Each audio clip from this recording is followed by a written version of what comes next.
Voilà, bonjour les amis, ben oui, Comme ça, on aura quand même fait les deux tests des deux nouveautés Suzuki présentées aujourd'hui chez Golden Bike. Donc, cette GSX-S 950. Donc ici, elle est proposée, enfin, on fait le test avec la foule.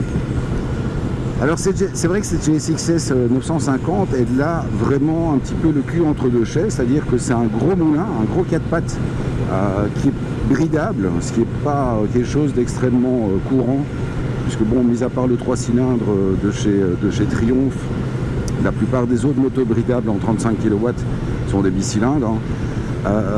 Donc ici, on garde à l'avantage d'avoir donc ce 4 cylindres qui peut être bridé à 35 kW et pouvoir après le repasser à un tout petit peu moins de 100 chevaux, donc à un peu moins de 70 kW, en gardant la même bécane. Bon, évidemment, vous allez me dire, il y a une autre différence par rapport aux autres bridés, bridables proposée sur le marché, c'est qu'elle est quand même 25% plus chère que les autres, puisqu'on est pratiquement, juste en dessous de la barre des 10 000 €. Donc voilà, on a quand même une moto qui coûte un certain prix. Mais après, on en a parlé, le look, au départ, le look de ces deux phares, l'un sur l'autre, c'était un petit peu compliqué. Puis finalement, on s'est rendu compte que, moi je m'y suis habitué, et je trouve que ça lui donne quand même une gueule différente, une gueule agressive. Il y a les petites ailettes ici, mignonnes comme tout pour faire MotoGP. Donc voilà, c'est surtout dans cette livrée bleue, avec les quelques petites options que l'on retrouve dessus, comme le porte-plaque court derrière, et certains petits autocollants un peu devant et sur les côtés. C'est assez sympa. Alors, une chose dont on discutait, vous savez que je viens de descendre de la GSX-S GSX-S GT, sur laquelle j'avais un shifter. Sur la GSX-S 1000, il y a également un shifter. Il y a juste, effectivement, sur cette 950, pour réduire le prix, parce qu'il y a quand même une grosse différence de prix avec la GSX-S 1000, donc on se passera shifter. Il y a toujours la possibilité, bien entendu, d'y mettre un shifter, pas d'origine, un shifter optionnel. Bon, après, c'est une boîte qui est quand même extrêmement souple. Ce qui est un petit peu surprenant, c'est le positionnement du levier de vitesse qui oblige un petit peu d'avoir le pied très très replié. Bon, de toute façon, les jambes sont plutôt repliées, donc ça reste une moto assez basse. Parce que ils ont voulu un petit peu, Suzuki a voulu cocher toutes les cases pour cette GSX-S 950, donc le fait qu'elle soit bridable, le fait qu'elle soit pas trop haute. Parce que bon, ça peut s'adresser à des personnes de plus petite taille. Donc effectivement, on n'est pas trop haut, puisque vous voyez qu'on est quand même les deux pieds pratiquement bien au sol, donc c'est pas trop gênant. Évidemment, la sportivité oblige un petit peu à remonter les repose-pieds, parce que si vous mettez des repose-pieds trop bas, vous allez avoir directement les repose-pieds qui vont frotter au sol sur le virage. Donc voilà, c'est on va dire, c'est vraiment une à deux sportive, d'autant plus que ce 4 cylindres est vraiment hyper jouissif. Là, il est clair qu'à bas régime, on est à 65 km/h en quatrième. Le moteur est très souple, il est gorgé de couple, donc vraiment ça reprend, ça tracte dès l'ouverture de gaz. Donc effectivement, on n'est pas triste d'avoir un bon petit traction control, parce que c'est sûr que quand on roule sous la pluie, ça peut être un petit peu déstabilisant. En regardant ce tableau de bord, je viens de me rappeler qu'effectivement, on en avait parlé lors de l'essai de la GSX-S 1000, un essai qui marche très bien d'ailleurs sur YouTube, je vous en remercie comme d'habitude. Effectivement, donc ils ont pris les mêmes polices pour tous les chiffres, et donc ici on est vraiment, voilà, je suis à 70 km/h en quatrième sur le traction control sur 3, la police des chiffres est la même et la taille est quasiment équivalente. Donc on se dit, bon, est-ce que je suis en troisième et traction control sur 4 ou en quatrième traction control sur 3? C'est un petit peu déstabilisant. Mais justement, on parlait donc bien entendu de cette gamme Suzuki qui est un petit peu pauvrette pour l'instant. Mais en fait, ce qui se passe, c'est que donc effectivement chez Suzuki, pour l'instant, au niveau de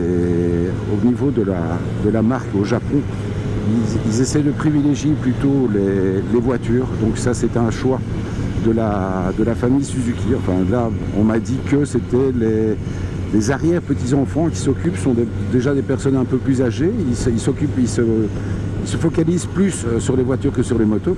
Et donc il ne faut pas perdre espoir. Ils vont bientôt ressortir vraiment de nouvelles choses chez Suzuki.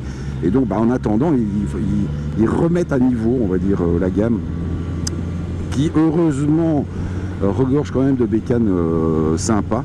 Bon, c'est pas effectivement des motos qui sont de dernière génération. On a parlé de ce moteur qui a quand même déjà quelques années. Bon, l'avantage et l'inconvénient, c'est qu'au moins on est sûr qu'il est fiable. Mais c'est sûr que voilà,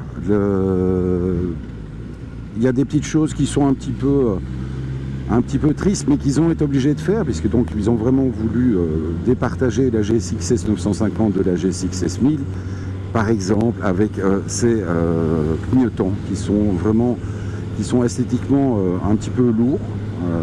Bon, c'est heureusement des clignotants blancs, c'est quand même pas des clignotants orange, parce que là ça serait vraiment moche. On a quand même des clignotants blancs, donc ça a quand même une certaine gueule. On peut le voir, alors ça, ne le faites pas parce que c'est pas bien. Mais donc vous voyez que, donc, comme l'a expliqué Gilles, et mécaniquement, il semblerait que ce ne soit pas mauvais si on le fait de temps en temps et toujours bon régime. Avec n'importe quel moteur, on peut changer de vitesse sans embrayer, même sans shifter. Mais il faut être pile poil dans le bon régime et faites votre coupure de gaz vous-même. Hop, voilà.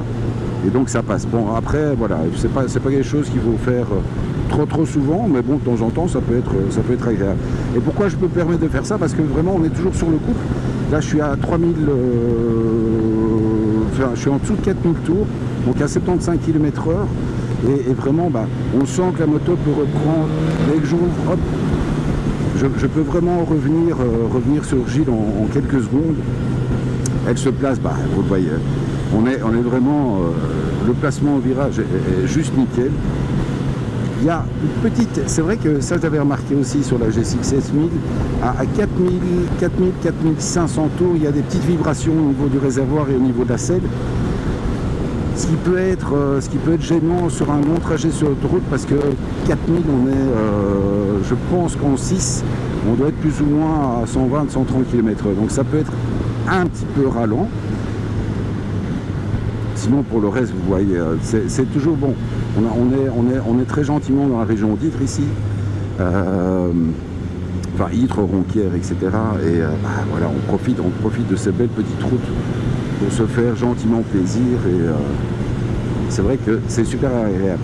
Bien entendu, donc, à l'instar de la GSX-S 1000 GT, on se retrouvera en seconde partie de saison pour faire le test complet, où justement j'essaierai justement de la mettre en compétition, en concurrence avec la 07 en tout cas, et en concurrence peut-être également avec la Z650 RS. Et je croise toujours les doigts, je pense avoir entreaperçu une Triumph Trident à Waterloo, chez le concessionnaire Triumph, et j'espère pouvoir aller lui faire les yeux doux et réussir à me la choper pour faire vraiment le comparo de toutes ces bécanes qui, là, je vous l'ai dit au départ au début de cet essai, effectivement, donc toutes ces bécanes, même la Triumph Trident, rend quand même au minimum 2000 euros enfin c'est plutôt la GSX-S qui rend 2000 euros à la Trident, puisque c'est vrai qu'elle est quand même assez chère. Donc voilà, c'est un petit peu déstabilisant. Allez, on va se quitter, on va se faire cette dernière petite enfilade avec des travaux, donc on va pas passer trop vite non plus. Il y a quand même quelques cyclistes, on est dimanche, on est en train de se balader sur ces petites routes, et on va se retrouver, donc on se retrouve là, vous n'allez pas me retrouver parce que le temps qu'on sort de la vidéo ça sera déjà passé, mais effectivement on va la semaine prochaine aller tester une petite moto avec compresseur lors de journée Kawa. Je ne vous donne pas les détails, mais donc c'est quelque chose que vous allez retrouver à l'essai sur la page. Donc les amis, à bientôt. On va continuer à profiter de ce beau temps. Une petite CX 500 Turbo, vous l'avez vu la semaine dernière. Enfin oui, vous l'avez vu sur une vidéo de la semaine dernière à Ronquière également. Donc c'est peut-être un mec qui habite dans le coin. Allez, je vous fais des bisous, et puis on se retrouve bientôt les amis. Ciao.